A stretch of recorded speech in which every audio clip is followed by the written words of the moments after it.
Lawmakers convened in the lower house of Assembly on Thursday morning to debate, among other resolutions, a proposal to zero-rate value-added tax (VAT) on selected construction materials and eliminate VAT on 70 essential food items. Prime Minister Philip J. Pierre lauded this move as beneficial to the island's most vulnerable citizens. A lower income person, when the price of these basic goods go up, they have to spend more of their income to buy it. So when you subsidize it, you stabilize it a bit for them.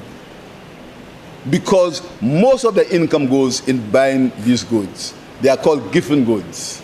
So when we subsidize it, the people at that level, they get more benefits from it than somebody who's at a higher income. Among the essential food items to be VAT-free are tuna, sardines, canned corned beef, tomato ketchup, chicken backs and necks, wings, salted butter, peanut butter, and potatoes.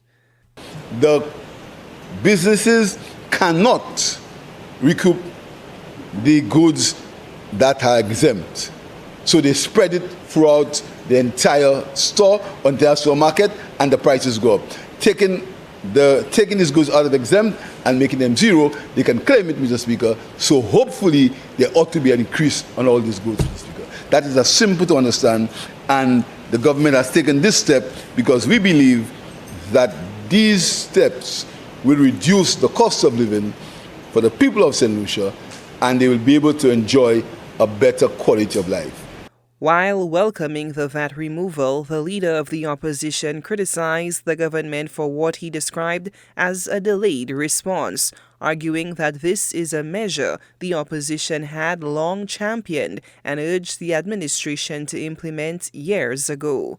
I do support what the government has done as it pertains to reducing the VAT on these items. I still don't think it's enough. I don't think that $5 million is sufficient.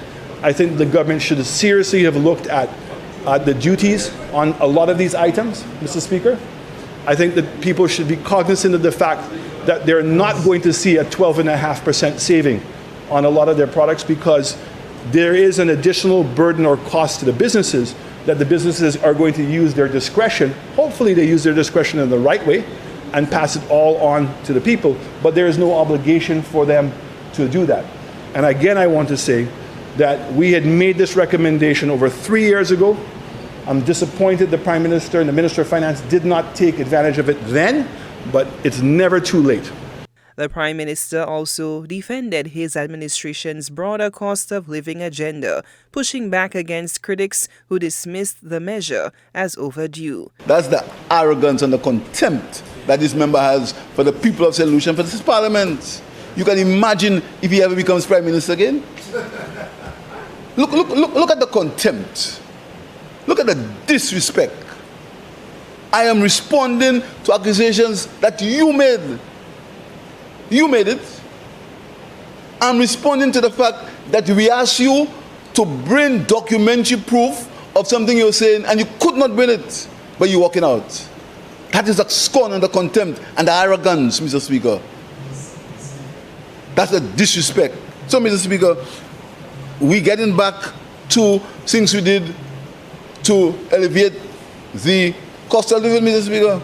Despite the political back and forth, the proposed VAT changes set to apply to construction materials from August 2nd, 2025 to May 31st, 2026 signal the government's broader tax relief strategy aimed at curbing imported inflation and cushioning households amid ongoing economic pressure. Sola Alfred, HTS News Force.